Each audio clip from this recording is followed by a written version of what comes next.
Buenas tardes. Muchísimas gracias por asistir. Hay una cosa un poco, en fin, poco ortodoxa y es que tendrían que presentarnos, pero ha habido un problema con la persona que tenía que hacerlo, así que lo hacemos nosotros directamente, ¿de acuerdo? Somos Juan de Dios Hernández García y Alejandro Quevedo, somos los directores del proyecto arqueológico de la Isla del Fraile, de Águilas.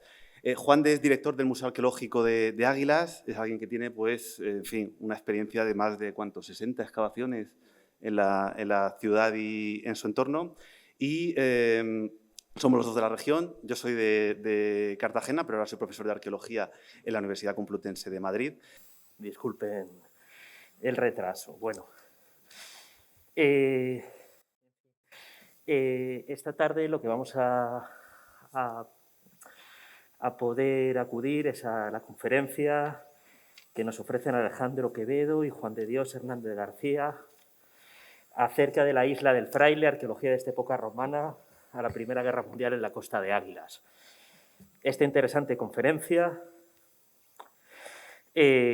nos habla, bueno, pues como pueden observar, de la ocupación de un espacio costero a lo largo de los siglos, y quería, en primer lugar, agradecerles a los ponentes la oportunidad de escucharles esta tarde, y a ustedes que hayan acudido a la conferencia y que me disculpen estos minutos producto de un atasco madrileño. Así que perdónenme.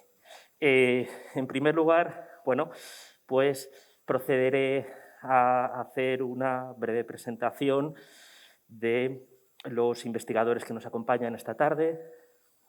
Alejandro Quevedo es profesor de Arqueología de la Universidad Complutense de Madrid, doctor en Arqueología por la Universidad de Murcia. Dedicó su tesis al estudio de los contextos cerámicos y las transformaciones urbanas de su ciudad natal, Cartagena, la antigua Cartago Nova. Especialista en cultura material romana, es autor de varias investigaciones en este ámbito y ha realizado estudios en centros de excelencia de Francia, Italia y Estados Unidos. Ha excavado entre dos países, en Túnez, Albania, Chipre, Croacia o Uzbekistán. En la actualidad dirige los proyectos arqueológicos de Tipasa en Argelia y el de la Isla del Fraile en Águilas, y se interesa especialmente por las relaciones históricas entre el norte de África y la península ibérica. Juan de Dios Hernández García es arqueólogo, director del Museo Arqueológico de Águilas y cronista de esta misma ciudad. Licenciado en Geografía e Historia por la Universidad de Murcia, ha dirigido más de 60 excavaciones en el casco histórico de Águilas y su entorno, en cronologías que abarcan desde la protohistoria hasta el mundo contemporáneo. Ha sido asimismo responsable de la puesta en valor de algunos de estos yacimientos y lugares de interés histórico de este término municipal. En la actualidad, además de codirigir el proyecto de la Isla del Fraile, su actividad se centra en la recuperación del embarcadero del Hornillo, una de las joyas de la arquitectura industrial británica que aún se conserva en la península. Y sin más, pues les doy paso y les agradezco su amabilidad. Hola, buenas tardes y gracias por la presentación. Decir un poco, no íbamos a presentar nosotros, no íbamos a autopresentar, como ha dicho Alejandro. Decir un poco que, agradecerle su presencia aquí, y lo que vamos a ver es un yacimiento, el estudio que estamos haciendo, un proyecto de investigación, Isla del Fraile, un proyecto que, aunque parezca muy rimbombante, ahora lo verán, quiero que tengan presente que ahí llevamos excavando en trabajo de campo no más de 30 días. Todo lo que van a ver, sobre todo en la segunda parte, que Alejandro, yo voy a hablar un poco de cómo se genera el proyecto, cómo surge este proyecto, y Alejandro hablará un poco de resultados, y ya verán los resultados tan sorprendentes. La gente, los investigadores, cuando la visitan y cuando les decimos que estamos trabajando allí 30 días, la verdad es que no se lo creen. Bueno, sin más dilación, hemos preparado un PowerPoint muy visual. A nosotros nos gusta poner muchas fotos, ¿vale?, para que se entienda mejor, más que hablar mucho. Bueno, esta es la isla, como ven ahí, una isla que está separada de tierra firme por un pequeño istmo que tiene 1,5 metros de agua de profundidad, nada más. Para el que no conozca Águilas, nos encontramos en el sureste de la península y en el suroeste, se puede ver aquí en el suroeste de la región de Murcia, a 4 kilómetros de la provincia de Almería. Estamos un poco a caballo entre Almería y Murcia. Aquí tienen, para contextualizar un poco, cómo es la silueta de la costa de Águilas. La ven aquí, esta es la población de Águilas, la bahía de Levante está de aquí, y la del Fraile, que quiero que se fijen primero, esto es lo que pasa aquí, y la isla del Fraile que está ahí marcada, ahí la ven, una costa, como ven, sinuosa, con diversas bahías, y la verdad es que es muy bonita. Aquí hay otra vista de Águilas para que vean casco urbano de Águilas, donde hay un asentamiento romano de época altoimperial de entre 9 y 10 hectáreas, que ahora lo verán. Quiero que se fijen también en esta zona de aquí, el otro lado de la bahía de Levante, donde también hemos hecho unas excavaciones de urgencia con restos vinculados a la isla. Y la propia isla, lo primero que quiero que se fijen es como la isla está muy mal comunicada con tierra firme. La isla se declara bien de interés cultural en 2013 como sitio histórico, no como yacimiento arqueológico, donde además de los valores arqueológicos, históricos, etnográficos, técnicos, industriales y ambientales, ya lo verán. Y como ven, Punta del Cigarro también, que es una cantera, que ahora verán, es el primer yacimiento de la región de Murcia que tiene protección subacuática, que yo creo que todos los yacimientos de España deben de tener protección subacuática, todos los yacimientos litorales deberían de tenerla, porque lo que aparece en los fondos está muy vinculado a la isla, lo verán. Bueno, esta es la bahía, vean la bahía aquí, una bahía con muchos valores históricos y arqueológicos, la isla, que es propiedad del Estado, nosotros tenemos una concesión, Punta del Cigarro, que es una cantera, que ahora verán, la necrópolis vinculada a la isla, que también hicimos una excavación de urgencia. Este es el embarcadero de los Hornillos, se puede ver aquí. Es una joya de la arquitectura industrial de finales del 19 y principios del 20. Uno de los 5 embarcaderos y complejos de este tipo que quedan en la península. Cocedores de esparto, centro de interpretación del mar, la zona que he dicho antes con arqueología urbana, y bueno, aquí hemos señalado un pecio del siglo I a.C. porque la riqueza que hay subacuática en toda la bahía también es muy importante. El nombre de la isla se nombra por primera vez en el siglo XVI, en los portulanos del siglo XVI, y deriva nosotros pensamos que deriva de frailón, nosotros hemos leído muchas veces la palabra frailón, precisamente por el escarpe rocoso, la pared vertical que hay al sur de la isla, que es lo que llamaría la atención a los navegantes cuando llegaran allí. Bueno, estos son unos paralelos en Capri y en California con la misma denominación. Bueno, lo primero que hicimos nosotros al plantearnos el proyecto de investigación fue, evidentemente, consultar fuentes y documentación.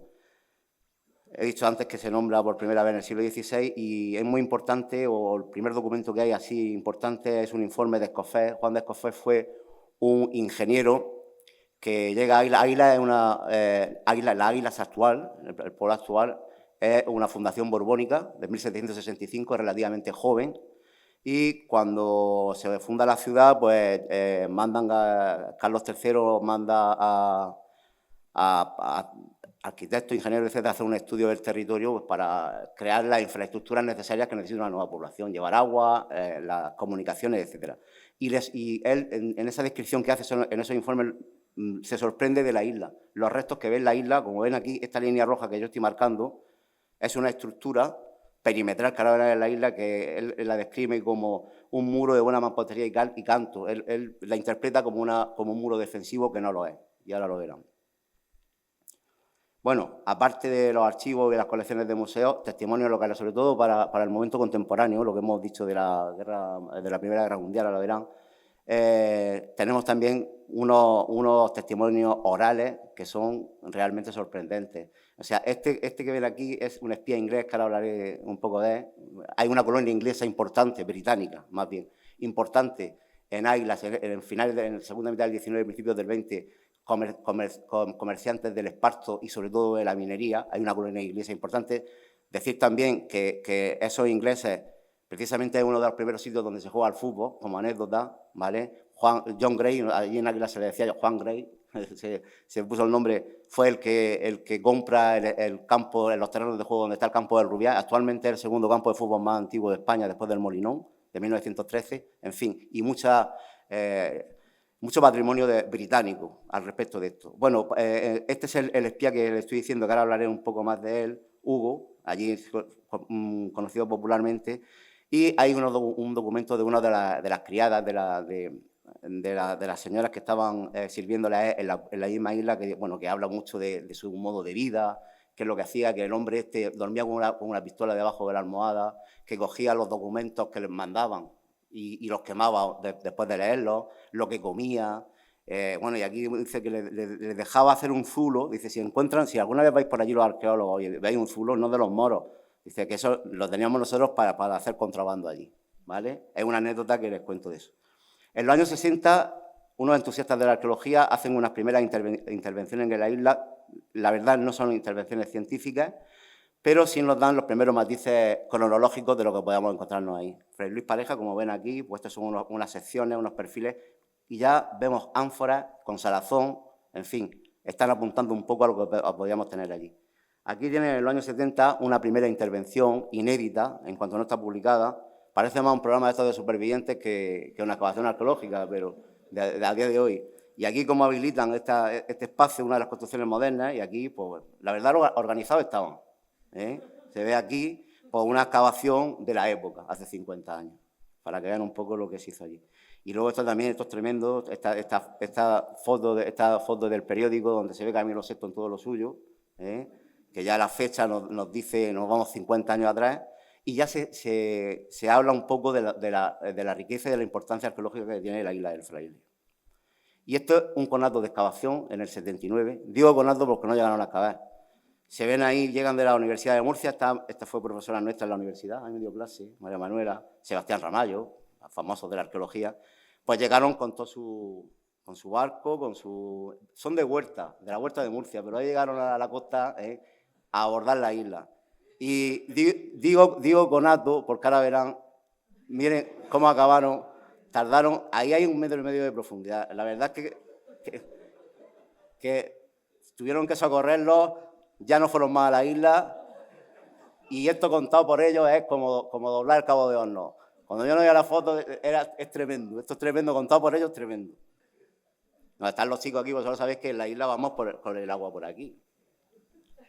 Bueno, ya en época moderna, o sea, en época más contemporánea, hay estudios ya científicos, como una prospección subacuática, en el 92, la creación del Museo Arqueológico, es un museo arqueológico joven, del 2000, una intervención arqueológica en la necrópolis que está frente a la isla, y bueno, el primer seminario internacional que dirigimos Alejandro y yo, donde muchos especialistas del mundo de Salazón estuvieron allí y también pues nos incentivaron a meternos en el proyecto porque lo vieron muy interesante, sobre todo Darío Hernández, García Vargas, algunos de los especialistas más importantes de España. La isla, bueno, lo que se sabe de la isla, que tiene un desarrollo por materiales en superficie de producción salazonera, igual que Águila. O sea, hay un paralelo entre la isla y la época tardorromana del casco urbano de Águila. Están cerca, pero están distantes. Alejandro lo comentará eso mejor que yo. Una primera intervención que se hizo en tierra firme, estos dos círculos que ven aquí, de la necrópolis vinculada a la isla, sector B y sector A, fue una excavación de emergencia, de las que se hacen porque hay presión urbanística. La B, pues con una serie de tumbas emergentes que se veían en superficie, pues tumbas típicas tardorromanas, con enterramientos, inhumaciones, como se ven unas con lajas. Y interesante fue la excavación de ese sector, del sector A, aquí, donde nos apareció un panteón con enterramientos infantiles, básicamente. Aquí tienen el panteón, un panteón que hay una tumba titular que esta, con una cubierta triclinal con mensae, ahí donde se celebran los banquetes funerarios, son características del mundo paleocristiano. En la necrópolis de San Antonio en Cartagena tenemos un paralelo muy cercano, Tipasa, Alejandro lo sabrá eso mejor que yo, y en diferentes sitios. Este es el enterramiento titular, y todo lo que ven aquí, tanto en el interior, son posteriores, las ven aquí, como en el exterior, son todos enterramientos infantiles. Esto nos da una primera idea de la isla, porque claro, al principio pensamos en la isla, producción de salazones, población flotante, población que va, en las factorías de salazones normalmente es una población que cuando hay más trabajo, pues viene gente de fuera, en fin, son como temporeros, ¿no? Es lo que la historiografía habla de este mundo. Sin embargo, aquí ya vemos que con esto pensábamos que ya había una población estable, con críos allí, había familias seguro. Bueno, esta es una fotografía de la excavación, una laja, esta es la tumba principal con el niño que se ve ahí y que luego van rellenando con otras tumbas. Uno de los enterramientos en ánfora africana, como se ve aquí, la cortan por la zona del cuello y meten al crío. Y esta es la zona de la Punta del Cigarro, que también está declarada David, que es una cantera. Se ve perfectamente aquí, como para extraer piedra. Cantera de arenisca, de muchos de estos bloques los vemos en la misma isla, en la construcción que verán.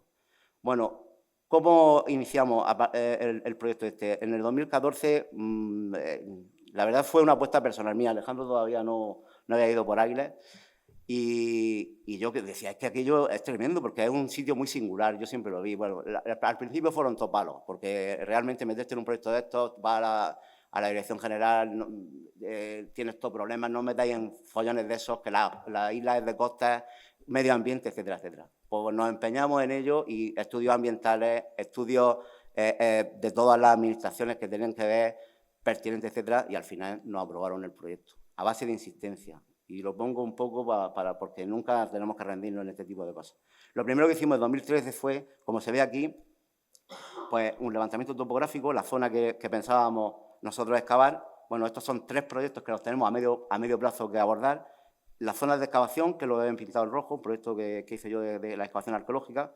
Luego, un acondicionamiento de senderos, que lo haremos cuando esté más avanzada la excavación. Y también estamos pendientes de hacer un pequeño pantalón retráctil, ¿vale? Para uso para el trabajo y luego para uso si hay visitas turísticas, etcétera, pero muy controladas, ¿vale? El único sitio, ahí tuvimos que hacer batimetría, y es el único sitio donde no hay pradera de Posidonia. Las aguas que circundan la isla son riquísimas. En Posidonia, la verdad es que para el buceo es tremendo, la zona aquella y Cabo Cope, y fue el único sitio donde después de hacer los estudios ambientales subacuáticos nos permitieron proyectar ahí el pantalón. Bueno, esto es el levantamiento topográfico, y un poco más de prisa, con unos aljibes de época romana aquí arriba, con unas conducciones que van al aljibe principal, que pensamos es moderno, pero pensamos que el aljibe es reutilizado romano. Luego, para que vean la entidad de la estructura perimetral del sistema murario, este es el muro tardorromano, que es una brutalidad. Ahora lo verán mejor después de excavar, pero esto es lo que se ve allí sin excavar. Una foto del 1875 donde se ve ese sistema murario que corre por aquí, y una zona donde pensamos, por los estudios que se han hecho en los fondos también, de arqueología subacuática, es que pensamos que podía estar en una zona portuaria. Aquí ven una vista desde el este, la isla como va cayendo en una pendiente normal, y este sistema murario que se ve aquí, este muro perimetral, que es un muro que se construye y de gran entidad para poder albergar uso. Aquí se crea una explanada, pensábamos. Las factorías de salazón normalmente tienen, que ya hemos excavado una, ya sabéis que hemos terminado este año la primera pileta de salazón, esas piletas tienen una profundidad, y entonces son estructuras adaptadas al uso que va a haber allí. O sea, un programa constructivo que para la época realmente nos sorprende, porque no es lo normal. Aquí tiene una vista frontal, que se ve también el muro que correría por aquí, enfrente, y ya toda esta zona antropizada, de finales del 19, principios del 20, bueno, y la playa es una maravilla también, una de las mejores. Bueno, no tiene que envidiarle a ninguna playa del Mediterráneo, la verdad. Aquí algunos ejemplos de cómo nos encontramos en la estructura, esa estructura perimetral, y luego unas estructuras perpendiculares, que son estas de aquí, que sirven para consolidar estas, y a su vez se crean unos espacios que vimos, que ahora verán en la excavación, que son almacenes. La zona de la entrada, nosotros pensábamos, la zona de entrada de la factoría, esto de aquí, la erosión que hace mella. Nosotros, la verdad es que nos sorprendió, que nos preguntábamos, Alejandro y yo, que por qué las veces que habían ido a excavar allí, o los conatos de excavación, ¿por qué no habían excavado la entrada? Pues si es el primer sitio que te encuentras. Pues fue donde nosotros empezamos a intervenir. La zona de los aljibes están excavados de época antigua, ¿vale? Son los dos aljibes altos. Y este es un aljibe en la zona occidental, aquí, que si no está relacionado con la zona del puerto no tiene sentido que esté. Se ve aquí perfectamente con la roca este dibujo, y curiosamente, las curiosidades de la vida, aquí esta estructura es una estructura potentísima, que en este cortado están habilitando una zona para poder hacer el aljibe, tiene un trabajo tremendo eso, y curiosamente, como ven aquí, en julio del año pasado se desmoronó. Después de 1500 años hemos llegado nosotros a excavar y se desmorona. Bueno, La ocupación contemporánea, esto es una foto de 1903 que hace el ingeniero inglés que está dirigiendo el embarcadero, la zona esa de los Hornillos que le he dicho, y vean estas construcciones. Bueno, desde 1855, de la desamortización de Madoz, la isla es estatal y en 1879 se da la primera concesión. Vean estas construcciones, que son de finales del 19, ¿vale? Ahora verán una comparativa. Estas son dos fotografías, esta tiene mucha nitidez. Esta es una primera fotografía de la primera década del siglo XX, donde todavía no está el espía inglés allí, entonces se ve aquí unas escaleras, que ahora las verán, unas escaleras de yeso y de cal, unos hornos de yeso y cal contemporáneos, o sea, de época contemporánea, y las oficinas vinculadas a ellas. Y luego ya aquí otra serie de construcciones. Esta es la casa de los criados, del espía, aquí es donde vive Hugo, en cuestión. Las escaleras ya no están en uso, en fin, y se ven una zona, como se ve, bastante antropizada ya. Estas son las escaleras que están en concesión, unos hornos de cal contemporáneos, están dentro del BID, el aljibe, que pensamos que el aljibe romano reutilizado, la casa de Hugo, bueno, lo que he dicho antes, la isla la compra John Gray me parece que fue en el año 1900 por 800 pesetas, y la reclaman en el 68, la familia, ahí, bueno, se instala Alejandro, la compra Alejandro Bosby, que es el padre de Hugo, y ese que es un noble inglés con muchos terrenos, con muchas propiedades en Gran Bretaña, con residencia en Edimburgo, y viene a residir el tal Hugo este. ¿Y qué hace ahí? Este hombre se desvincula de la colonia inglesa. Hay unos estudios que está haciendo Jacqueline Sorel, que es una investigadora holandesa, sobre este señor, y parece que es un espía que está espiando. Había una red de espionaje, España es neutral en la Primera Guerra Mundial, pero una red de espionaje vigilando sobre todo los submarinos alemanes en el Mediterráneo. Las distintas construcciones, vean cómo respetan los muros romanos, estos son muros tardorromanos, y las construcciones, la casa que hay de los criados, y esta es la construcción esa que han visto de los supervivientes antes. Y luego el último uso que tuvo la isla fue utilizada como cantera de tierra láguena. La tierra láguena es un silicato de aluminio que se utiliza mucho en la zona del sureste en época contemporánea para impermeabilizar tejados. Y pensamos que las estructuras, los muros de tapial están realizados con este tipo de arcilla, que es una arcilla muy resistente. Primeros contactos con la isla. Nosotros vamos a la isla y ves material en superficie por doquier. Claro, lo primero que nos sorprende es que tenemos factorías de salazón. En las factorías de salazón, ¿qué ocurre? Como en el casco urbano nosotros tenemos factorías de salazón y hornos que están produciendo los envases donde se introduce esa mercancía para exportarla. Pero curiosamente vamos a la isla y es que nos encontramos algunas producciones locales, pero es que está repleta de material africano, con restos de pescado en el interior. Eso es lo que a nosotros nos sorprende. Una de las veces que estuvimos topografiando, pues nos dimos cuenta aquí, en la entrada, que nos aparece esto de la erosión, y tuvimos que hacer una excavación de emergencia porque si no se la llevan. El material sale así. O sea, es para que veáis un poco, para que vean ustedes un poco el potencial arqueológico que tiene la isla. Y esa es la pregunta que nos hacemos. ¿Por qué? Si tú tienes un asentamiento aquí de época tardorromana, donde tienes producción de salazón, factorías, etcétera, ¿por qué te vas a la isla y haces un programa constructivo en un momento anacrónico? Es lo que a nosotros nos descuadra un poco. Esta isla en esa época, hay una ciudad importante, ya he dicho, un asentamiento urbano. En época altoimperial, entre 9 y 10 hectáreas, y en esta época tardorromana, todo se convierte en una factoría. Como ven aquí, estos son los dos edificios termales públicos, las termas orientales y occidentales, que se transforman en centros salazoneros, se transforman en centros alfareros. Otras zonas, estos también son zonas con piletas de salazón, cetariae. Y luego está el pueblo repleto, se transforma totalmente lo que estoy diciendo, repleto de vertederos con restos de ictiofauna, restos de pescado, ¿vale? Eso más o menos para que se den cuenta la entidad que tiene el asentamiento en época altoimperial y la transformación brutal que hay en esa época, donde no hay edilicia. En esta época hay reutilización, no edilicia. En la isla del Fraile es todo lo contrario a lo que sucede en el casco urbano, estando al lado, ¿no? Porque en la isla del Fraile sí tenemos unas construcciones tremendas. Lo que estoy diciendo, Baelo Claudia, un ejemplo. Baelo Claudia, un centro salazonero importante, paradigmático de la península, y las factorías de salazón, lógicamente, están pegadas a la playa donde sale la materia prima. Eso es la lógica, donde sea fácil trabajar. Olixus, en el otro lado del Círculo del Estrecho, en Marruecos, Ribera del low cost, y cómo se van solapando una factoría a otra. Esta es la número 5, es parecida a una que les voy a enseñar ahora de Águila. Y en Águila sucede lo mismo. Águilas Casco Urbano, factoría de Salazón de la calle Casola. Bueno, esto es una reconstrucción. Aquí tienen la planta clásica con la sala de manipulación y las piletas alrededor, y está situada aquí. Si tú quieres hacer factoría de Salazón, sigue por la bahía y en todas esas bahías que han visto ustedes. Sin embargo, no. Hay un programa constructivo en la isla. Y ya estoy acabando mi parte. Esta es la última excavación que hicimos el año pasado. Esta es la isla, y la isla está conectada, pensamos nosotros, por esta playa de los Cocedores de aquí, casi seguro. Y en esa excavación, restos emirales muy importantes, no me voy a meter en ellos porque excavamos una mampara del siglo IX, el primer cementerio emiral que aparece en la región de Murcia, ¿vale? En el litoral del antiguo Dulmil. Aquí tienen los materiales, además muy centrados en el 9, y luego enterramientos que nos han salido enterramientos con el rito cristiano y el rito islámico. Una cosa tremenda, juntos. Pero no me meto en ello, no tiene nada que ver aquí. Quiero que se fijen en esto. Esta estructura que se atripa aquí y esta estructura. Estructuras negativas excavadas, esto ya arena de playa, excavadas en el terreno, que son 2 caleras.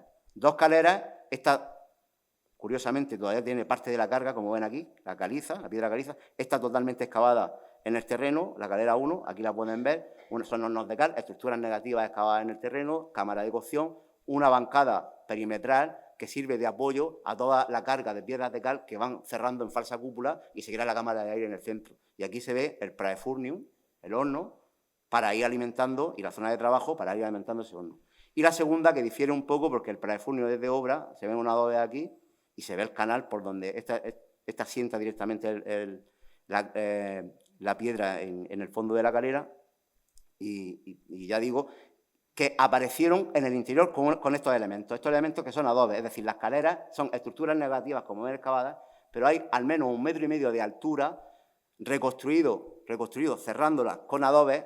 Se ven aquí estos adobes que aparecieron en el interior de la calera, que aquí se ven caleras contemporáneas, ¿vale? De la zona de Vinarós, se ven aquí como van el cierre de la falsa cúpula, y ese anillo construido con adobes, ya digo, en época romana, y se ve curiosamente como se ve el adobe, zona vitrificada o semivitrificada, esta zona así, esta zona cocida, esta zona como cruda prácticamente del adobe, es decir, esta es la zona que daba al interior del horno. Curiosamente, en vez de utilizar paja, aquí hay que utilizar lo que tienen. Eso que se ve ahí son algas, es posidonia como aglutinante, y estas son el interior, aquí las tienen y nos aparecen. Esto es el material que aparece en el cese de la actividad de la calera. Aparece una forma 67, una D67, una africana D. Y en el interior de los adobes nos aparecen también cerámicas que nos dan una fecha post-Cohen. ¿Cuándo se utilizan esas caleras? Pues esas caleras, este es el material que aparece dentro de los adobes y nos aparece una clara D, ¿vale? Una africana D, y una 71, que es una forma que nos la podemos llevar a una 71C, 71B, que nos lo podemos, esta de aquí, que nos la podemos llevar a la segunda mitad del cuarto, es decir, son las caleras, pensamos nosotros, del programa constructivo bestial que hay ahí en la isla. Y le doy la palabra a Alejandro. Bueno, pues, buenas tardes de nuevo, y gracias otra vez, no está de más reiterarlo, gracias al MAN por acogernos en esta sede. Muchísimas gracias a todos ustedes por el interés y por acudir, que además nos decía alguien, no se asusten porque suele estar medio vacío. Pues menos mal, porque está medio lleno. O sea que gracias de verdad, y muchas gracias también al Ayuntamiento de Águilas, que es el principal promotor de esta iniciativa, tanto a su alcaldesa, a Mari Carmen Moreno, como a Maido Simó, que es la concejala de Cultura y Patrimonio Cultural, que son las que desde un principio pues, han apostado por el proyecto. Nosotros ejercemos un poco de portavoces en tanto que directores del proyecto, pero lo hacemos en nombre de muchísima gente que trabaja con nosotros. Muchos colegas, algunos de ellos presentes, otros no, como por ejemplo pues, Ricardo Muñoz, que es auxiliar de arqueología. En fin, los iremos citando a todos ellos. Y, por supuesto, eso los iba a dejar para el final, pero nuestros estudiantes, muchos de los cuales están hoy presentes, ya han venido desde Granada, desde Barcelona, desde Sevilla, en fin, son tremendos. Así que muchas gracias de verdad a todos por estar hoy aquí. Juan les ha explicado un poco la dinámica, ¿no? Cómo hemos llegado hasta la Isla del Fraile, cómo empezamos o cómo se prepara el terreno antes de hacer el proyecto. Y yo en esta segunda parte de la intervención les voy a contar un poco cómo hemos procedido, qué es lo que hemos hecho, cuáles son los primeros hallazgos y cómo los interpretamos. Viene un poco explicándoles la metodología que aplicamos y demás. Partíamos con 3 objetivos fundamentales. O sea, el primero era intentar definir la naturaleza del asentamiento. Se hablaba de ese posible muro defensivo, ¿es un lugar defensivo o no? ¿Hay factores de salazones o no? Y si las hay, ¿qué evidencias tenemos para poder afirmar eso científicamente, ¿no? Nos interesaba comprender las fases, ¿no?, de ocupación y su intensidad. O sea, hay algo de época romana, pero ¿de qué siglo en concreto dentro del Imperio Romano, que sabemos que cubre una cronología muy vasta? Hay frecuentación medieval. ¿Ese periodo medieval es simplemente una frecuentación puntual o es una ocupación, ¿no?, importante? Pues todo eso queríamos intentar darle respuesta.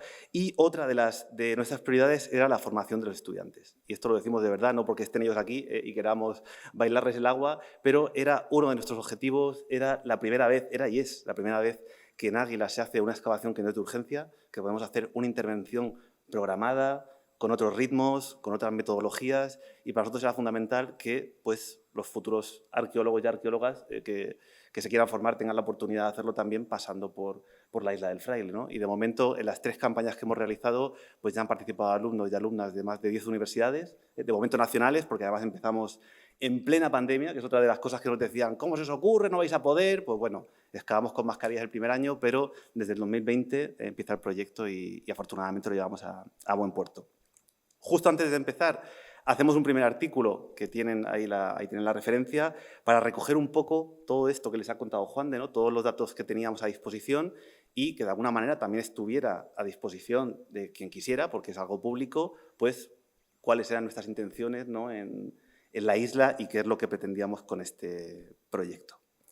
Lo primero que se hace, que todo esto lo hace Juan desde el Ayuntamiento y desde el Museo Arqueológico, es un levantamiento topográfico de todas esas estructuras que eran visibles en superficie, muchas de las cuales no se interpretaban bien. O sea, de hecho, lo que ha comentado antes, cuando excavan en los 70, se suben a la zona alta, buscando no sabemos muy bien qué. O sea, es que los muros de abajo, que parecen muros del siglo XX, son muros del siglo V.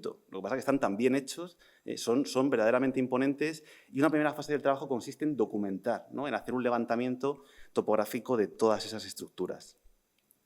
Lo siguiente es una prospección. O sea, una prospección consiste en barrer, ¿no?, andando toda la superficie de la isla por equipos y recoger todo el material que hay en superficie que pueda ser diagnóstico. O sea, sobre todo cerámicas, todo lo que sean bordes, fondos, formas singulares que podamos adscribir a un periodo histórico concreto, ¿no?, o que nos permitan comprender la ocupación del yacimiento. Lo normal es que ese recorrido sea homogéneo y que cubra toda la superficie de la isla. Ustedes dirán, ¿por qué solamente se concentraron, ¿no?, en esta parte tan peculiar? Pues básicamente por 3 motivos. Primero, porque la topografía condiciona muchísimo el desplazarse. La zona de arriba es una cresta prácticamente vertical. Hay algunos sectores, además, como este, que están muy alterados por las canteras del siglo XIX y XX. Hay también espinos y bueno, arbustos espinosos que impiden el acceso a ciertas zonas. Y tenemos también los pájaros, como la película. O sea, la amenaza viene de arriba, efectivamente. De hecho, la campaña tenemos que organizarla siempre en septiembre, cuando ha terminado la época de cría, porque la isla, que también está protegida no solamente a nivel arqueológico, también ambiental, es una zona cepa, o sea, es zona de especial protección de aves, y si vamos, como fuimos aquel año en junio, a prospectar, pues prácticamente las gaviotas nos peinaban, o sea, es que se nos tiraban, fue bastante violento. Aún así, conseguimos hacer la campaña. Aquí tienen imágenes de algunos fragmentos, este quizá no se aprecia bien, pero fragmentos decorados, bordes, o sea, una riqueza en superficie pasmosa, y eso también se debe al hecho de que hasta hace poco prácticamente la bahía estaba muy poco urbanizada y muy poca gente iba al yacimiento. Eso y el hecho de que esté separado de tierra unos metros ha permitido que se preserve mucho más que algunos istmos que hay a lo largo de la costa en esta zona. ¿Qué hacemos con toda esa cerámica que nos encontramos? Pues la lavamos, la siglamos, la clasificamos y hacemos un estudio tipológico. O sea, intentamos asignar a cada tipo un origen, intentamos también fecharlo, digamos que son un poco nuestros archivos, sobre todo para un yacimiento del que no conservamos ninguna fuente. No tenemos ni fuentes escritas, ni epigrafía, ni referencias de autores clásicos. Nos basamos exclusivamente en lo que aparece en el registro arqueológico para intentar comprenderlo, ¿no? o interpretarlo. Esto puede parecer algo muy abstracto, pero en realidad es mucho más sencillo, ¿no? de lo que creen. O sea, esto, por ejemplo, nosotros lo vemos y sabemos que estas producciones decoradas de esta manera, con estas pastas de color grisáceo, son vajilla fina que viene de la zona de Marsella, del sur de la Galia, y que se producen en torno al siglo IV y al siglo V. Y ustedes dirán, ¿y esto cómo lo saben? ¿Por ciencia infusa?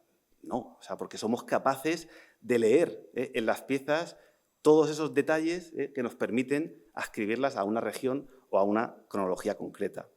O sea, seguramente ninguno aquí en la sala sabe amárico, que es lo que hablan en Etiopía, y sin embargo todo el mundo sabe que eso es una Coca-Cola. Y lo saben por la forma de la botella, por el material de la botella, por el contenido de la botella, por los colores. Tienen un montón de pistas. Nosotros hacemos lo mismo, solo que las claves de lectura tienen pues 1.500 o 2.000 años, ¿no? Si se fijan, por ejemplo, en lo que tenemos aquí al lado, he puesto además un fragmento especialmente poco sexy, que es un asa, ahí la ven reventada, un asa de ánfora, una cosa a priori bastante, en fin, casi desagradable. Pero sabemos que es de una ánfora, o sea, de un recipiente, lo sabemos por el diámetro, por el grosor de las paredes, es de un recipiente para el transporte de alimentos. Sabemos que es de una ánfora de Tripolitania, de la zona de la actual Libia. Lo sabemos por el tipo de pasta que tiene. Cuando miramos la composición de la arcilla, podemos asignar a ciertas zonas del Mediterráneo su producción. Pero es que además, en ocasiones, los alfareros dejan unos gestos en los objetos que nos dan información añadida. O sea, en las ánforas de Tripolitania, cuando enganchan, estando la masa fresca todavía, las asas al recipiente, le clavan las uñas. O sea, le clavan un pulgar aquí arriba y le clavan otros dos aquí dentro. Son estos huecos que ven en la sección del dibujo. Le hacen ese gesto. Y eso, junto con la pasta, junto con el grosor, junto con el diámetro, nos dan todas esas pistas que nos permiten identificarla con este tipo de envases. No es exactamente esto es otra ánfora tripolitana, son contenedores de aceite. Si se fijan aquí arriba, no sé si se aprecia, pero se ve también ese hueco de la uña, porque le han metido la mano por dentro del recipiente, cuando estaba la arcilla fresca, para presionarlo. Pues gracias a todo ese tipo de detalles somos capaces, ¿no?, de identificar cada una de esas piezas que componen el registro arqueológico. Una vez que las tenemos identificadas y dibujadas, procedemos a compararlas con otros yacimientos. Entonces, esto que tienen aquí, por ejemplo, y es la forma en la que fechamos, ¿no?, los estratos en el Fraile, da igual que sean material de prospección que sean material del que nos sale en la propia excavación. Todo este material que tienen aquí, si se fijan, es idéntico al de este pecio, también del sur de Francia, el pecio Dramone, que se hunde en el siglo V. El mismo tipo de ánforas, el mismo tipo de pasta, el mismo tipo de decoraciones. Luego, si esto es un conjunto homogéneo del siglo V y tenemos un material también homogéneo, con la misma composición, podemos, en un primer momento, asignarle esa cronología. Así es como vamos paulatinamente construyendo nuestro discurso, ¿no? Estos datos luego se pueden matizar con campañas posteriores, pero es un poco la forma que tenemos de proceder.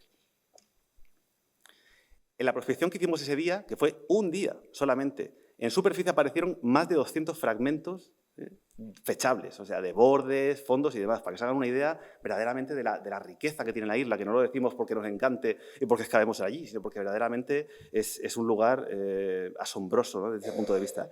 Tanto es así que de todo ese material observamos que más de un 50% eran importaciones del norte de África, sobre todo de la zona de Túnez, de todo el Magreb central, y eso nos dio para solicitar un pequeño proyecto que luego nos concedieron en la Casa de Velázquez, el proyecto Cerafrix, que es como un pequeño proyecto satélite dentro del proyecto arqueológico de la Isla del Fraile, para estudiar solamente los intercambios, ¿no?, con el norte de África y para profundizar en esta cuestión de las cerámicas africanas que nos parecía especialmente singular.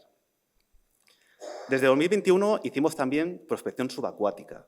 O sea, es una isla. O sea, no es un capricho el hacer arqueología subacuática, es que el mar condiciona todo en ese yacimiento. O sea, condicionaba su forma de llegar, su forma de relacionarse con la costa, con las poblaciones vecinas, su forma de conectarse con otros lugares del Mediterráneo. Entonces, comprender qué es lo que ocurre en ese paisaje submarino era fundamental. Así que desde Desde el segundo año de campaña, trabajando con el Instituto Balear de Estudios en Arqueología Marítima, pues iniciamos también toda una serie de trabajos subacuáticos. Los primeros consisten básicamente en intentar situar todo el material, porque Águilas es una localidad con mucha tradición marinera. No hay pescador que no tenga un ánfora en su casa, en su balcón. Pues todos esos hallazgos, que además Juan de también hace mucha didáctica con ello, ¿no? En los institutos, dando charlas, mentalizando a la gente de la importancia de ese patrimonio que tienen en casa, pues o de donarlo, o desde luego, si vuelven a encontrarlo, de avisar directamente al Museo Arqueológico. Pues muchas de esas piezas que habían sido donadas o entregadas al museo, intentamos reubicarlas otra vez en su contexto, hablando también con todo el personal de los clubes de buceo, ¿no? Que suelen saber, ¿no? Pues si aquí aparecen piezas o no de este tipo, o un pescador si con las redes de arrastre pues, ha encontrado materiales o en algún lugar de la bahía, ¿no? del Hornillo. Se hizo toda una prospección para ver también el tipo de fondos. Lo que ven, por ejemplo, en verde es una pradera de Posidonia oceánica, que también está protegida y que limita muchísimo la visibilidad. Y todo lo que ven en rojo son derrumbes, es la erosión de la propia isla o de la costa. Esto hace que cuando se bucea, sobre todo alrededor de la isla, no siempre se encuentre cerámica, porque parece que no, pero hay una parte importante del volumen que tenía la isla que se ha ido perdiendo por la erosión marina. La isla además tiene unos fondos muy regulares, muy poco profundos en la parte cercana a la punta del cigarro. Aquí prácticamente se puede cruzar con el agua por el pecho, ¿no? Se cruza casi andando. Aquí es donde casi tiene lugar ese naufragio que han visto que parecía, en fin, nosotros de broma en vez del Titanic lo llamamos el Gitanic, porque era una barquichuela ahí y luego lo cuentan como si fuera, en fin. Bueno, si buceasen cerca de los fondos de la isla, lo que ven es esto. Es prácticamente una estratigrafía invertida donde tenemos la cerámica romana cubierta, ¿no? Por todos esos derrumbes de roca del propio islote. En cuanto a la excavación, nos centramos en el lateral, en el flanco norte, que es el que está más cerca a la costa, porque como muy bien ha dicho Juan de, era un poco el acceso natural, era la parte que nos parecía más lógica, también por una cuestión práctica, ¿no? para abordar la excavación. Todo esto que ven son esas viviendas que he comentado previamente de finales del 19 y principios del 20, entre las que se incluye la casa de Don Hugo, ¿no? Que era este espía que reside en la isla, que si se fijan se apoyan directamente, igual no se intuye muy bien, pero se apoyan directamente en las estructuras de época romana.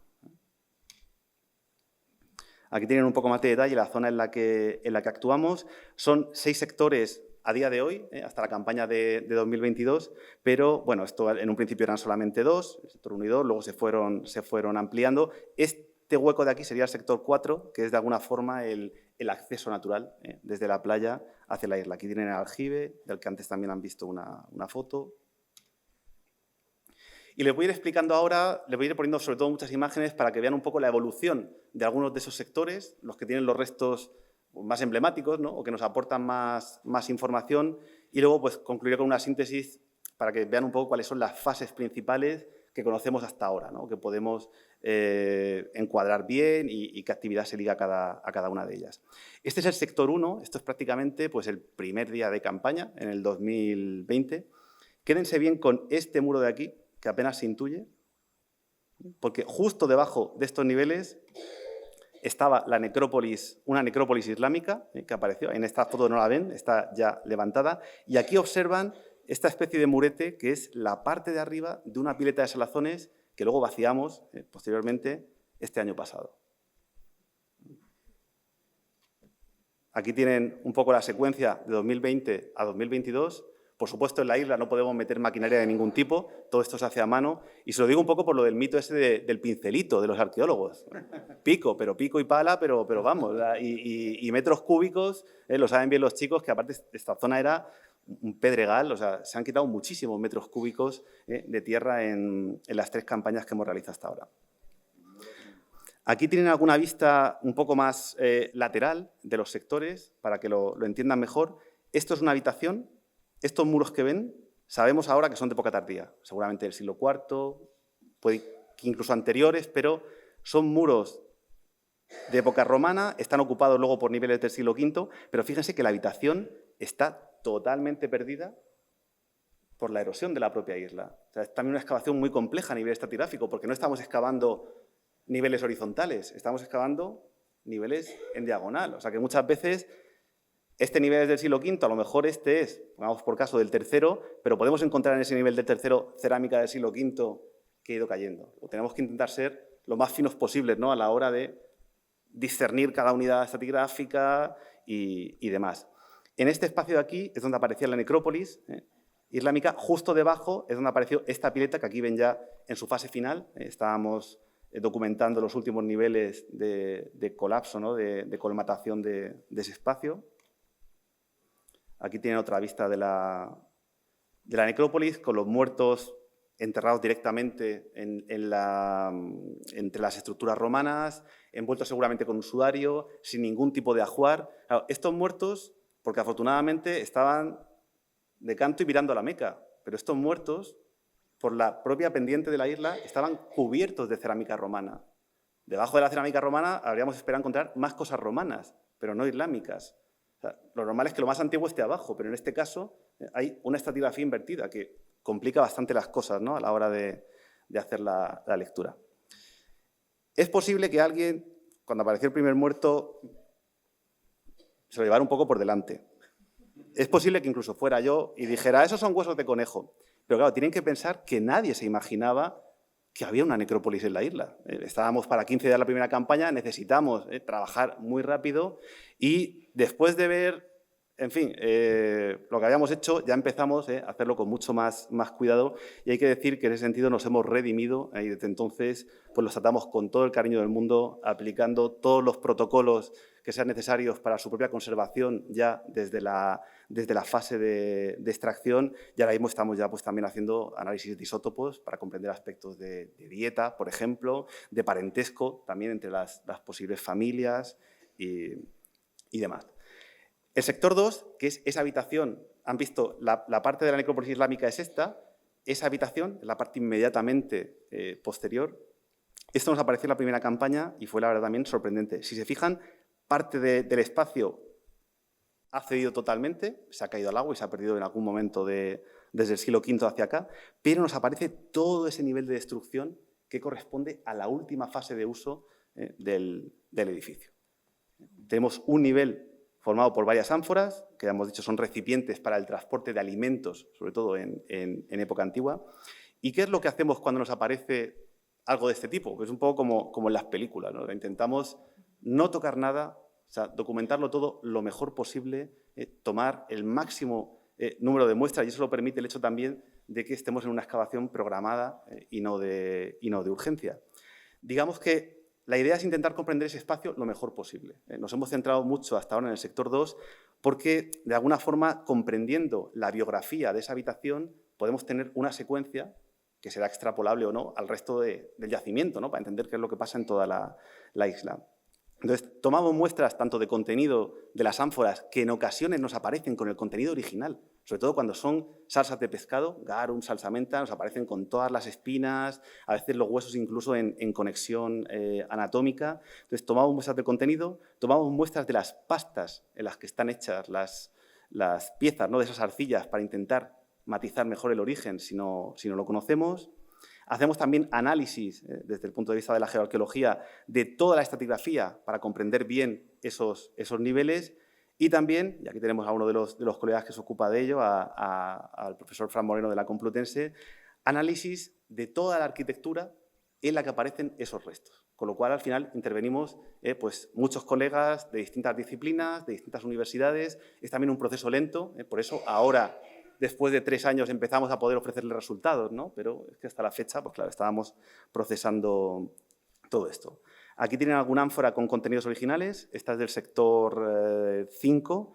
Aparece todo lo que ven en su interior, esa especie como de serrín. Son escamas de pescado, en realidad. Aquí alguna muestra y lo que se ve en detalle. Algunos de los análisis que hemos hecho previamente, tanto con material procedente de la isla, como este ánfora de aquí, como del casco histórico, aquí tienen, por ejemplo, una muestra de la arcilla con la que está hecha este ánfora, vista al microscopio, aumentada, y en función de los componentes que tiene, a veces podemos asignarla a una zona o no. Por ejemplo, si sabemos que tiene componentes volcánicos, igual no sabemos cuál es el lugar de origen, pero sabemos que tiene que ser, por fuerza, una zona volcánica.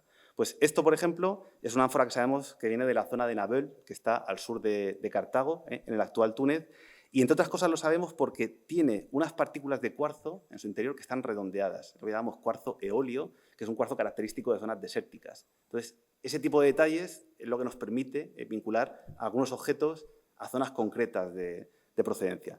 También hicimos análisis de contenidos y aquí, por ejemplo, tienen ánforas de producción local del propio centro de Águilas, donde prácticamente el consumo es sardina en su mayor parte.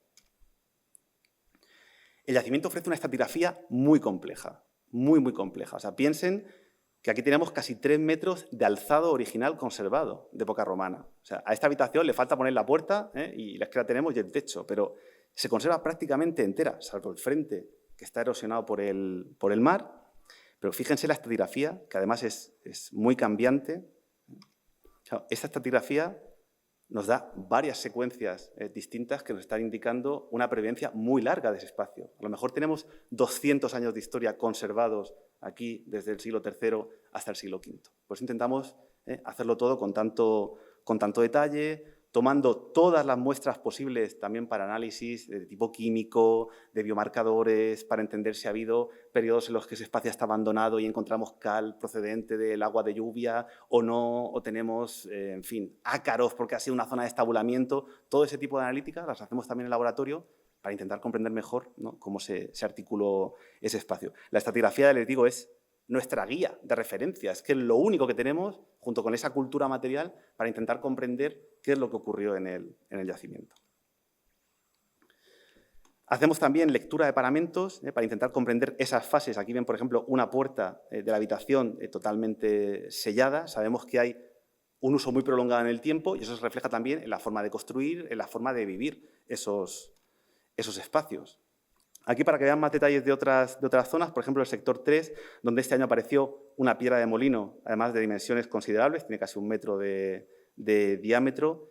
¿Qué es lo que están moliendo? No lo sabemos. No sabemos si están moliendo grano, que deberían de traer de otro lugar porque la isla no parece que tenga superficie suficiente como para cultivar este tipo de cereales. Sabemos, por ejemplo, que en época antigua se hacen también harinas de pescado, con pescado seco, que son muy nutritivas. No lo sabemos. Habrá que hacer también analíticas de la pieza.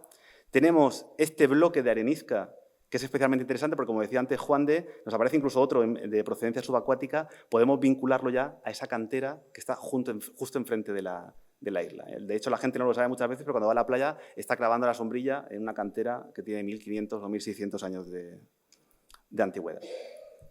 El sector que abrimos este año, que fue uno de los que más sorpresas ha deparado, es el sector 6, que está más cerquita del aljibe. Y no sé si intuyen, o sea, hemos abierto esta zona de aquí, que es una habitación compartimentada, también con un nivel de derrumbe muy importante, igual que aparecía en el resto de sectores, pero no sé si se dan cuenta del muro. O sea, esto de aquí es la cara del muro de cierre. Este muro de cierre tiene casi 3 metros de ancho en algunos puntos. O sea, este muro es el que Juan de Escofet, cuando hace su informe hace 250 años, en 1773, interpreta como algo defensivo. Creemos que algo defensivo no es porque teniendo vivienda encima o espacios encima no nos parece lo más adecuado, pero fíjense en el tamaño y en la entidad de la obra que recorre toda la isla. Aquí tienen algunas fotos de detalle, ya ven que hay lugares peores para excavar en la tierra y también con ese nivel de destrucción que fechamos en torno al siglo V. Aquí algunas fotos de detalle de cómo vamos levantando paulatinamente todo ese material.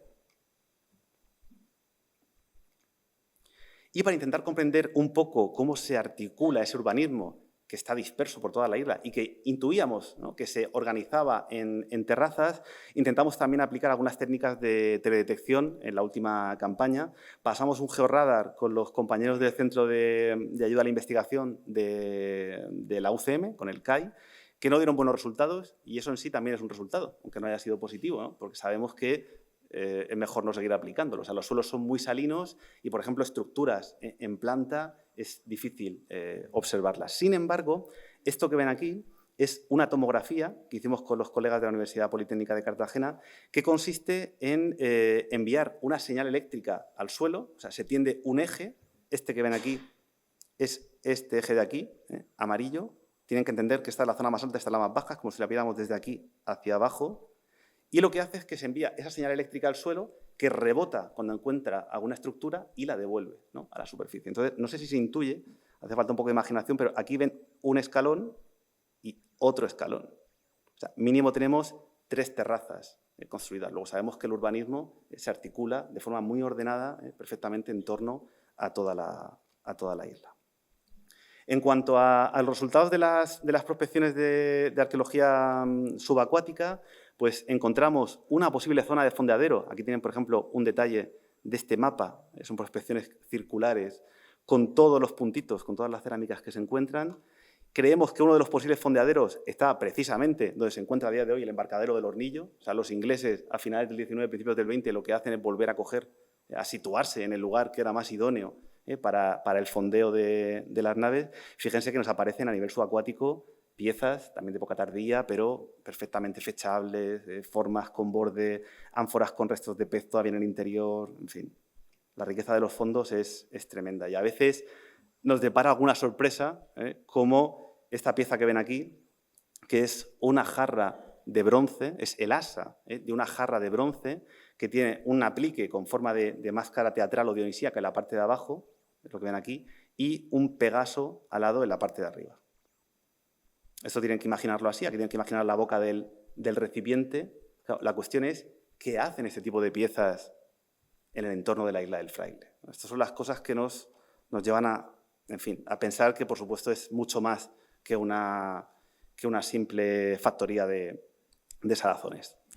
En conclusión, ¿qué les podemos ofrecer? Pues sabemos que hasta ahora tenemos, por lo menos, hasta 4 fases bien documentadas. Les pongo en gris la última, la fase de época republicana, porque no hemos puesto ninguna imagen de ella, dado que estamos trabajándola, pero la certificamos ya de forma fehaciente. Tenemos la fase primera, que es la de época contemporánea, que corresponde a la vivienda del espía, ¿no?, de Don Hugo, a las canteras de finales del 19, principios del 20, la necrópolis de época islámica y luego la fase 3, que es la más potente, que es la de la antigüedad tardía, la que corresponde a los últimos siglos del Imperio Romano.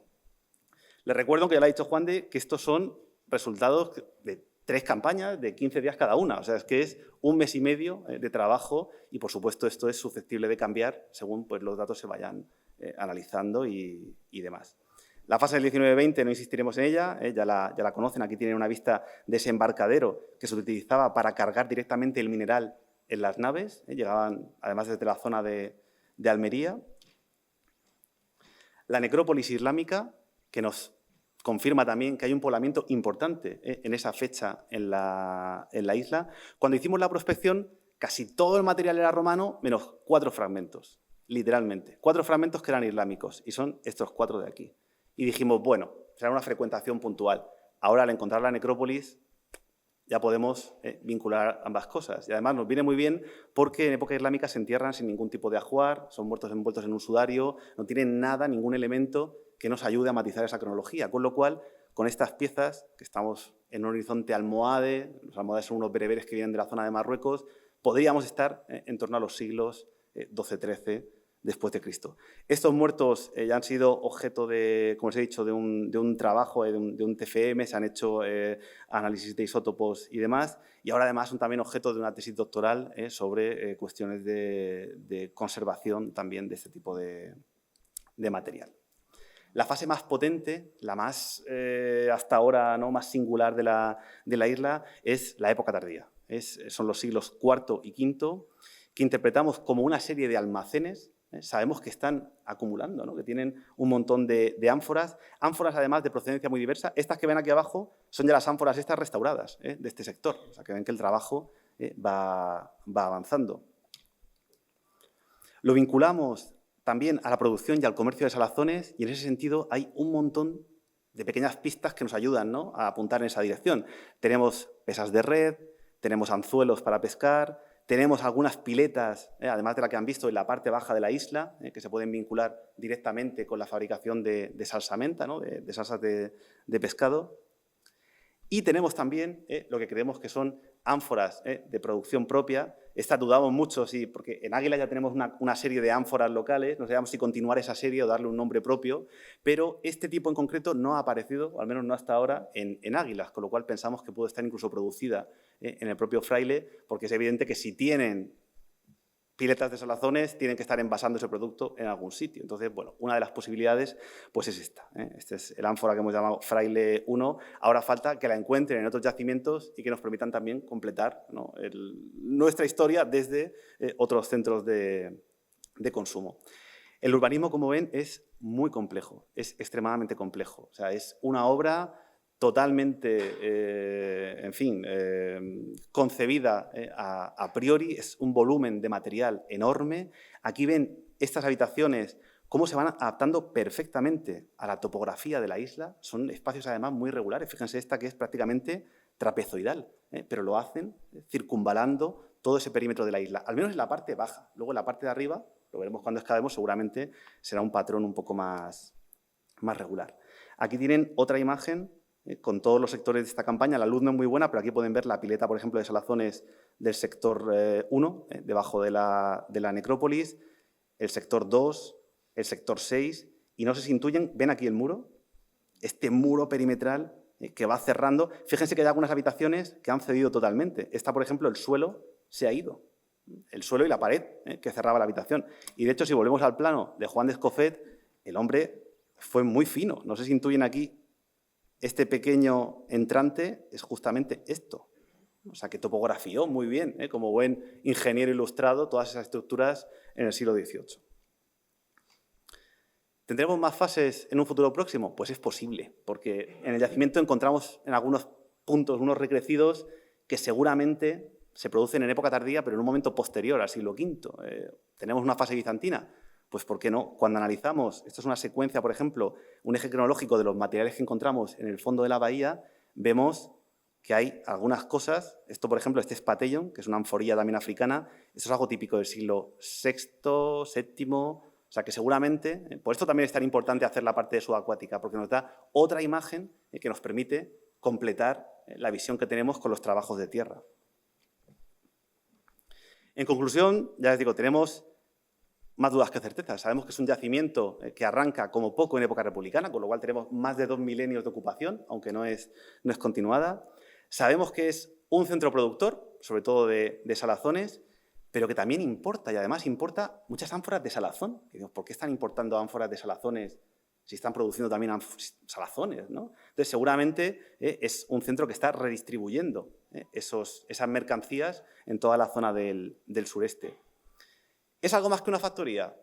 Pues tiene toda la pinta. O sea, de las piezas que forman parte de ese puzzle, una muy interesante que apareció hace unos años es esto que ven aquí. Esto es un trozo de mosaico con teselas de pasta vítrea azul, pero si se fijan, si dan un paseo por el MAN y ven los mosaicos que hay en sala, los mosaicos son superficies para andar sobre ellas, son mosaicos, son superficies alisadas, que cuando se pone la última capa de teselas suelen llevar un pulido, donde las teselas están bastante más juntas, ¿no?, más ordenadas. En este, que ven que es irregular, las teselas no han sido pulidas, están un poco en bruto, están desordenadas. O sea, este mosaico es seguramente un mosaico de techo o de pared. ¿Qué hacen decorando con mosaico en pasta vítrea azul? Para una factoría de salazón no hace falta. O sea, no encontramos este tipo de cultura material en las zonas donde producen salsamenta. Luego, estos elementos nos están, en fin, llevando hacia, pues bueno, una interpretación que excede, ¿no?, la de la simple factoría de salazones. Sabemos que algo ocurre en el siglo V y acaba mal el yacimiento. Hay un episodio traumático que además se expande, se nota por todo el yacimiento, que acaba con la ocupación. Y sabemos que, por lo que sea, vuelve a suscitar interés en época medieval, seguramente en los siglos XII-XIII, y vuelve a tener una ocupación en ese momento. Por último, simplemente incidir un poco en la importancia de la formación, de verdad, de nuestros estudiantes, tanto en trabajo de campo, con la estratigrafía, con la excavación, con la gestión, porque nosotros mismos también nos tenemos que ir enfrentando un poco a lo que sale. Nadie se esperaba, como les digo, la necrópolis islámica. O sea, que eso también tenemos que ir aprendiendo, ¿no?, a gestionarlo, tanto nosotros como ellos, porque aprendemos todos los días en el yacimiento. Hay también toda una parte de trabajo de laboratorio, de interpretación del material, de documentación, de aplicación de protocolos de limpieza, de conservación y demás. Tenemos un laboratorio en sí, que es la de Carla, que es la gerente del hostel de Águilas, que nos acondicionó ahí unos sótanos que tenía, y de hecho un día dice, oye, ¿el laboratorio ese a donde decís que vais, dónde está? Digo, Carla, si eso es un sótano, digo, es un laboratorio, mujer, que nosotros somos así de ambiciosos, pero es un espacio de trabajo ideal para nosotros, con mesas, tenemos también para que se pueda restaurar, con espacios para lavar, con espacios para distribuir toda la cerámica, para intentar luego unir los fragmentos. O sea, que es verdad que en ese sentido pues estamos muy bien equipados, ¿no? Intentamos también que este trabajo se prolongue no solamente durante la campaña, sino después, ¿no? Y que de alguna manera pues los chicos y las chicas puedan comprender cómo se trata el material desde que aparece en el campo hasta su publicación. Y de hecho pues ya hay varios TFGs, TFMs en torno a la isla del Fraile, que han salido en relación a temas vinculados a la isla. Hay hasta tres tesis doctorales que de alguna manera tocan también, aunque sea parcialmente, material de la isla. Y desde el principio, y esto es una cosa que además Juan también la tenía clarísima, hemos hecho pues, una apuesta por la divulgación. Hoy es una suerte poder estar aquí en el MAN presentando en Madrid por primera vez estos resultados, pero desde el primer momento, tanto en prensa como en pues, Noche de los Museos de la propia Águilas, Noche de las Investigadoras, artículos de tipo divulgativo en National Geographic. Luego también es cierto que la noticia con la historia del espía pues saltó enseguida a los medios, salió hasta en el Times y bueno, tuvo bastante eco. Nos pueden seguir si lo desean en redes sociales, tienen algún artículo divulgativo y tenemos también desde hace unas semanas, gracias a Ana Soler, que es también una de nuestras alumnas de la Universidad de Granada, pues una página que, aun siendo modesta, está sinceramente fenomenal. O sea, que si quieren tener una idea un poco de lo que hemos hecho, las fases y demás, lo pueden tener ahí.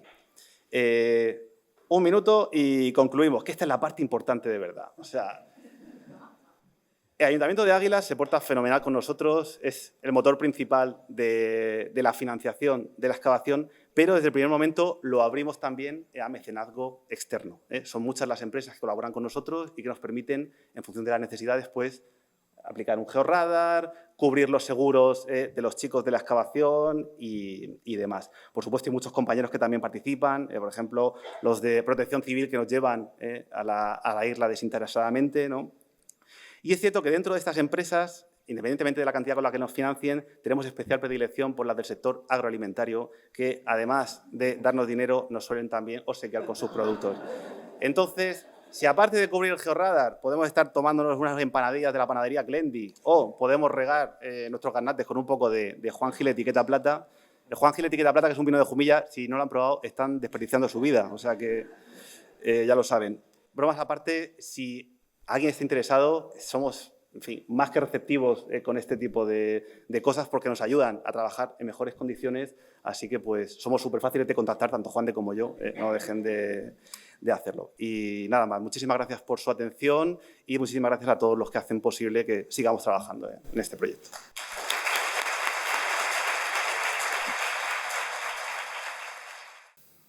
Bueno, pues para finalizar, agradecer de nuevo esta conferencia tan impresionante, que tengo que confesar que me ha causado gran envidia esa habitación con tantas ánforas, ¿no? Esa estancia, ¿no? Con una imagen muy evocadora, ¿no? Para una excavación arqueológica. Y, bueno, y todo el yacimiento, ¿no? por una ocupación del espacio a lo largo de los siglos, bueno, pues excepcional, con la cuestión de la insularidad, la combinación entre la arqueología terrestre y la subacuática, bueno, un proyecto muy interesante. Por lo tanto, agradeceros que lo hayáis compartido con nosotros esta tarde, a ustedes su presencia y, bueno, ahora es el momento de efectuar preguntas, si ustedes tienen alguna cuestión que plantear o... Bueno, ante todo quiero felicitar a los investigadores y a los directores del proyecto por este impresionante despliegue de trabajo que yo no sé, me lo creo porque tengo que creérmelo, pero en 30 días de excavación todo lo que se ha mostrado aquí es impresionante.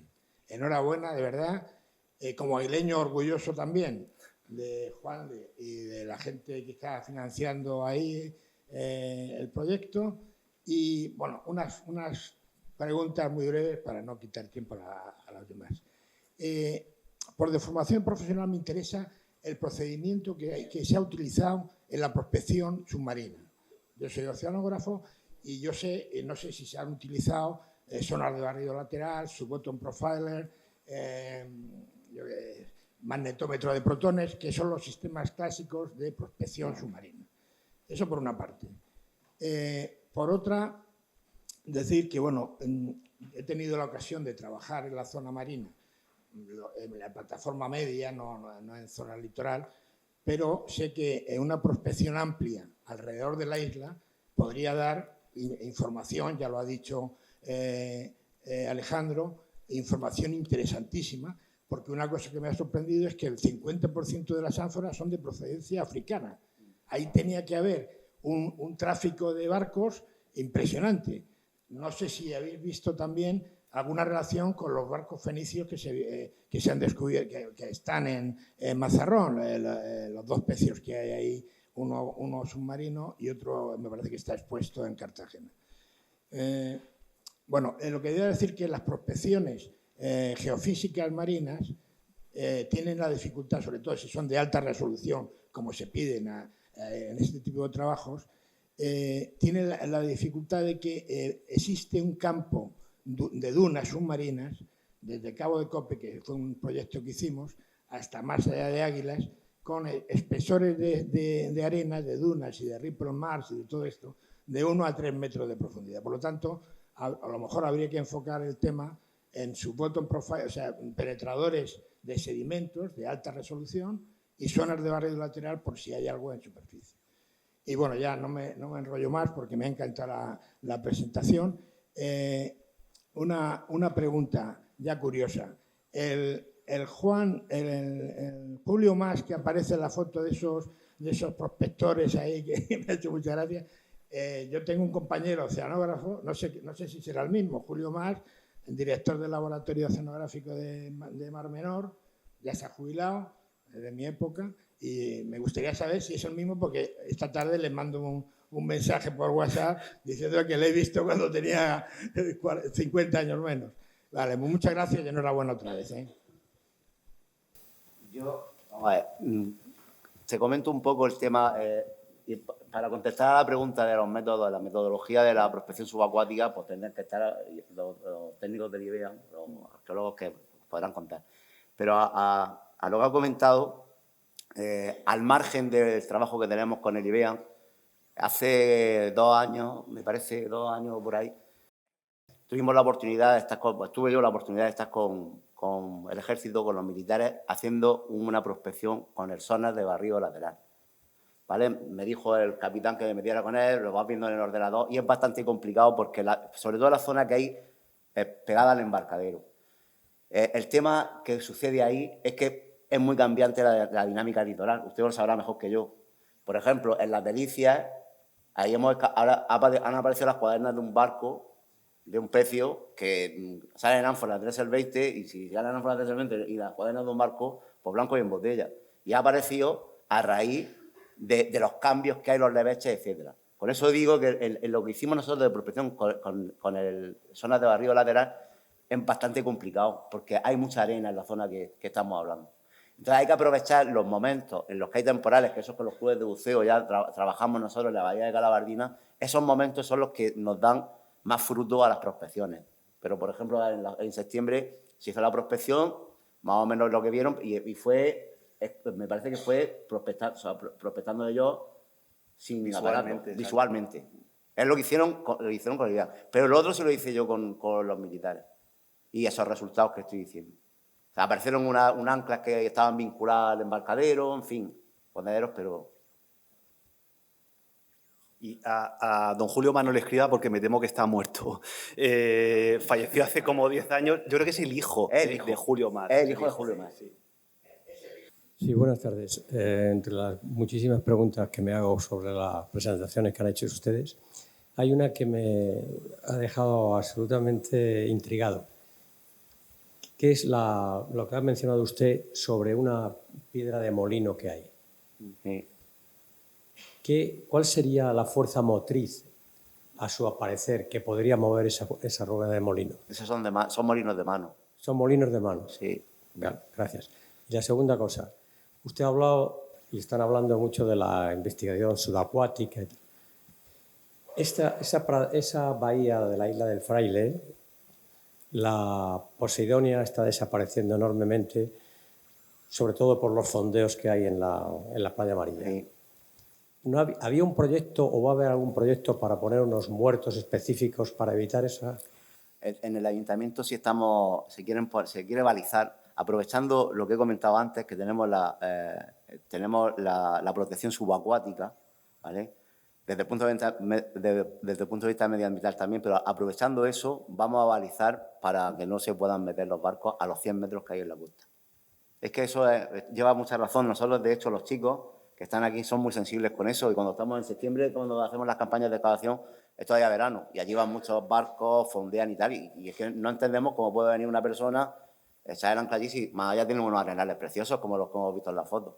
Y nosotros muchas veces le llamamos la atención al respecto, pero sí es cierto que hace falta eso, y estamos detrás de hacerlo.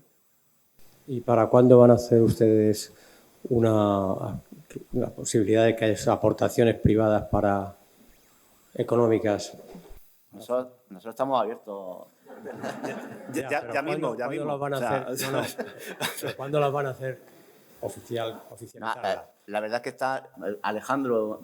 La verdad es que no lo tenemos tan institucionalizado, ¿no? A veces nos dirigimos directamente a las personas interesadas y nos da igual que es una aportación pequeña quiero decir, somos muy agradecidos. Eso es la puerta de la iglesia, una cosa mejor, más institucionalizada. De hecho, teníamos una especie de, digamos, como de plantilla en la que ofrecíamos la posibilidad de ser patrocinador del yacimiento, y teníamos 3 categorías, bronce, plata y oro, en función de si lo hacían con menos de 3.000 euros, más de 5.000 o más de 10.000. Eso implicaba una serie de ventajas, ¿no? De visitar la isla, estaba bastante bien organizado, pero bueno, al final no lo hemos todavía puesto en marcha, pero dado su interés yo se lo paso ya mismo, o sea, si lo desea. No a título privado, pero... Bueno, gracias. No sé si alguien tiene alguna cuestión más. Gracias. Hola, buenas tardes. Yo tenía una curiosidad sobre los sedimentos de dónde vienen, ¿no?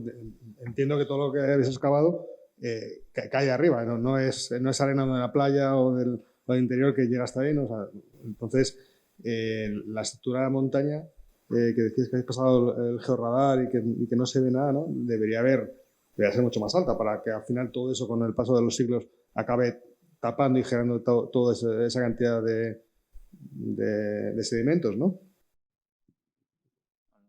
El georradar no nos ha permitido ver en la parte baja de la isla, nos habría gustado entender mejor cómo eran esas estructuras, ¿no? Si, por ejemplo, pues una cabecera absidada, si son muros rectangulares, pero lo que son restos sí que se ven hasta prácticamente la cresta. O sea, la isla está ocupada, prácticamente en las 6 hectáreas que tiene, hasta arriba. Los aljibes están en la parte de arriba del todo, hasta la cresta rocosa, caliza, hasta ahí hay estructuras. Y en las canteras esas que hemos puesto del águila se ven los muros cortados, también de antiguo. Es decir, la isla está hasta arriba ocupada. En nosotros lo que pensamos es que la parte baja, evidentemente, donde está ese muro, ese muro perimetral, ese sistema murario perimetral, es para albergar usos industriales, donde están las piletas, donde están las zonas de almacenamiento, y las zonas de viviendas quedarán en la zona más alta.